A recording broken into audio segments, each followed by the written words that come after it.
بسم اللہ الرحمن الرحیم۔ السلام علیکم ورحمۃ اللہ وبرکاتہ۔ کھجور سے دانتوں، چوٹ، زخم اور جلی ہوئی جلد کا علاج۔ کھجور کی بونڈی۔ کھجور کے اوپر وہ کیپ جو ٹہنی اور کھجور کے درمیان ہوتی ہے، جس کو اکثر کھجور سے ہٹا کر پھینک دیا جاتا ہے اور پھر کھجور کھائی جاتی ہے، اس کو اکٹھا کر کے سائے میں خشک کر کے پیس کر بالکل باریک پاؤڈر بنا لیں۔ اس میں انوکھی شفا یابی ہے۔ یہ پاؤڈر دانتوں کے لیے دنیا کا کامیاب ترین آخری منجن ہے۔ دانتوں کی کوئی بیماری ہو، اس کو دانتوں پر ملیں، 10 منٹ کے بعد کولی کر لیں۔ جس طرح اس بونڈی نے کھجور کو پکڑا ہوتا ہے، اس طرح مسوڑے دانتوں کو پکڑے رہیں گے۔ چوٹ لگ جائے تو یہ پاؤڈر تلوں کے تیل میں ملا کر مالش کر کے اوپر کپڑا افراد باندھ دیں۔ چند دفعہ کے استعمال سے گہری چوٹ بھی ٹھیک ہو جائے گی۔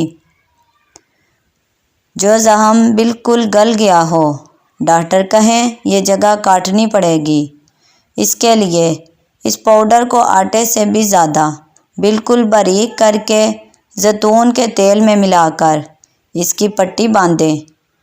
روزانہ پٹی بدلیں، کچھ عرصہ استعمال کریں، زخم کا نشان بھی باقی نہیں رہے گا۔ جسم کا کوئی حصہ جل جائے تو فوراً جلی ہوئی جگہ پر یہ پاؤڈر گری کے تیل میں ملا کر لگائیں، اس وقت ٹھنڈک پڑ جائے گی۔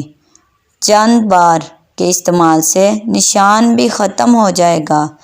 ویسلین کا استعمال۔ لمبی پلکیں ناریل کا تیل اور ویسلین ملائیں اور سونے سے پہلے پلکوں پر استعمال کریں۔ ویسلین سے ناخنوں کے گرد مومی جلد پر مساج کریں۔ Make up. نرم و ملائم ہونٹ۔ میک اپ ہٹانے کے لیے ہونٹوں کی نرمی کے لیے ایک ویسلین کا استعمال کریں۔ اچھی مقدار میں ویسلین کیل محاذ سے دور کرنے کے لیے ویسلین کی ایک موٹی تہہ لگائیں۔ ویسلین کا استعمال کریں۔ پھٹی ایڑیوں کے لیے ویسلین میں وکس بام ملا کر اچھی طرح مساج کریں۔ اگر تم چاہتی ہو کہ تمہاری نیک اولاد ہو، خاوند سے ہمیشہ رزق حلال کا تقاضا کرنا چاہیے۔ اگر تم چاہتی ہو تمہاری زندگی اچھی گزرے، ہمیشہ صدقہ کرتی رہنا۔ نمبر 3، اگر تم خاوند کے گھر میں خوش رہنا چاہتی ہو تو غیروں کی باتوں پر دھیان نہ دینا۔ نمبر 4، اگر تم چاہتی ہو کہ خاوند ہمیشہ محبت کرے تو ہمیشہ صاف ستھری رہنا۔ نمبر 5، اگر تم چاہتی ہو کہ میرا گھرانہ سب سے اعلیٰ ہو تو بچوں کی اچھی تربیت کرنا۔ حکیم لقمان کے 8 لاجواب ٹوٹکے۔ پیشاب کر کے فوراً پانی مت پیا کریں ورنہ پیشاب پیلا آئے گا۔ نہا کر کبھی آنکھوں میں سرما مت لگائیں ورنہ بنائی کم ہو جائے گی۔ بہانہ کر کے فوراً روٹی مت کھایا کرو ورنہ بواسیر لگ جائے گی۔ نمبر 4، آدھی رات کو اٹھ کر کچھ مت کھاؤ، پیٹ میں پانی بھر جائے گا۔ نمبر 5، چلتے ہوئے کبھی روٹی مت کھاؤ، معدہ سکڑ جائے گا۔ ماہواری میں ماہ رمضان سے استفادہ۔ بہت سی خواتین رمضان میں اور بالخصوص آخری عشرے میں ماہواری شروع ہو جانے سے سخت ذہنی کفت کا شکار ہو جاتی ہیں اور یہ سوچ کر پریشان ہوتی ہیں کہ اب آخر یہ عشرے کی عبادات، تاک راتوں اور لیلۃ القدر کا کیا بنے گا۔ ایسی تمام خواتین درج ذیل نکاتی ایجنڈے پر عمل پیرا ہو کر لیلۃ القدر سمیت آخری عشرے کی برکات سے استفادہ کر سکتی ہیں۔ نیت کی درستگی خلوص نیت کے ساتھ۔ یہ سوچے کہ یہ شرعی عذر اللہ تعالیٰ کی طرف سے ہے، اور اگر یہ عذر نہ ہوتا تو میں بہترین انداز میں عبادت میں مشغول ہو کر اپنے رب کو راضی کرتی۔ اس اچھی نیت اور ارادے پر مقبول عبادات کا انشاءاللہ اجر و ثواب ملے گا۔ نبی اکرم صلی اللہ علیہ وسلم نے غزوہ تبوک کے موقع پر ارشاد فرمایا کہ کچھ لوگ مدینہ میں ہمارے پیچھے رہ گئے ہیں، لیکن ہم کسی بھی کھائی یا وادی میں جہاد کے لیے چلیں تو وہ ثواب میں ہمارے ساتھ ہوتے ہیں۔ پھر آپ صلی اللہ علیہ وسلم نے ارشاد فرمایا، یہ وہ لوگ ہیں جو عذر کی وجہ سے ہمارے ساتھ شریک نہیں ہو سکے۔ ایسی خواتین عبادات، تراویح اور تہجد میں مصروف گھر کی دیگر خواتین کے ساتھ تعاون کر کے ان کی عبادات کے برابر اجر و ثواب حاصل کر سکتی ہیں۔ یہ تعاون ان کے کام نپٹا کر، ان کے لیے سحری افطاری تیار کر کے، ان کے بچے سنبھال کر اور دیگر طریقوں سے کیا جا سکتا ہے۔ مجالسی ذکر و اذکار اور دعاؤں میں مشغولیات ناپاکی کی حالت میں ہر عبادت ممنوع نہیں ہوتی، بلکہ ذکر و اذکار اور دعائیں مانگی جا سکتی ہیں۔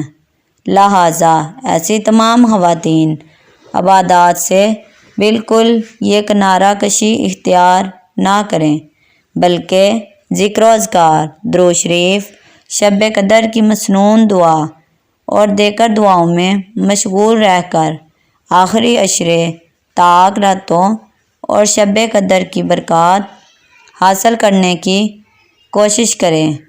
رمضان ایسے گزاریں۔ رمضان میں ہر پل باوضو رہنے کی کوشش کریں۔ جو عمل رمضان میں مضبوط ہوتا ہے، رمضان کے علاوہ بھی وہی عمل ہمیشہ زندگی میں رہتا ہے۔ رمضان المبارک میں مسواک اور خوشبو کا اہتمام ضرور کریں۔ اپنے کان اور نظروں کی حفاظت سخت سے سخت کریں اور گناہوں سے بچنے کی کوشش کریں، اور ابھی سے روزانہ حسب توفیق مالی صدقہ کریں اور اللہ سے مانگیں کہ یا اللہ میری زندگی سے گناہوں کو دور کر دے۔ امرود سے خون میں بڑھتی ہوئی شوگر کم ہو جاتی ہے۔ امرود سے دل کو راحت ملتی ہے، گھبراہٹ دور ہوتی ہے۔ امرود آندھے صاف کرتا ہے، جگر معدہ کو مضبوط ایکٹیو بناتا ہے۔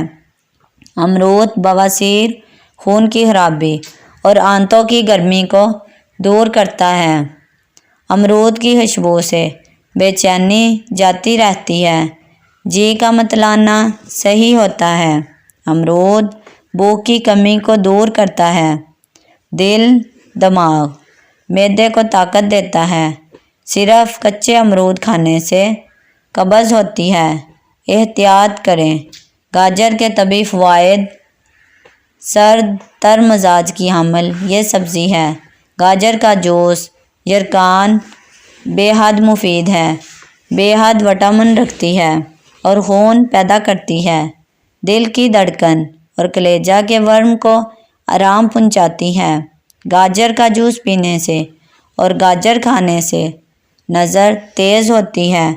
گاجر کا اچار معدہ، جگر اور تیلی کے امراض کا خاتمہ کر دیتا ہے۔ فریز کیے ہوئے کھانوں کا رات کے کھانے میں استعمال ہمارے ہاں عام سی بات ہے۔ فریز کیے ہوئے کھانوں میں ٹائر امائن نامی جز دماغ کو متحرک کر دیتا ہے، جس کی وجہ سے نیند دور چلی جاتی ہے۔ بالخصوص بنا ہوا گوشت زیادہ نقصان دہ ہے، اس لیے ضروری ہے رات کو کم اور تازہ کھانا کھائیں۔ خربوزے میں 90% پانی موجود ہے، جو معدے کی جلن کو کم کرتا ہے۔ یہ قبض کشا پھل ہے آپ کے نظام ہضم کو بہتر بناتا ہے، گردوں کے درد اور پتھری سے نجات دلاتا ہے، پھیپھڑوں کے لیے بہترین ہے۔ افطاری ٹپس: جتنا پانی یا شربت پینا ہو کچھ کھانے سے پہلے پی لیں، نہ کہ بعد میں۔ افطاری کے فوری بعد چائے پینے سے گریز کریں۔ پھلوں کا زیادہ سے زیادہ استعمال کریں۔ رمضان مبارک میں 4 چیزوں کی کثرت کیا کرو۔ وہ 2 باتیں تو ایسی ہیں کہ تم ان کے ذریعے اپنے رب کو راضی کرو گے، اور 2 چیزیں ایسی ہیں کہ تم ان سے بے نیاز نہیں ہو سکتے۔ پہلی 2 باتیں جن کے ذریعے اللہ تعالیٰ کو راضی کرو گے، یہ کہ اللہ تعالیٰ کی گواہی دینا اور استغفار کرنا، اور وہ 2 چیزیں جن سے تم بے نیاز نہیں، یہ ہیں کہ تم اللہ تعالیٰ سے جنت کا سوال کرو اور جہنم سے پناہ مانگو۔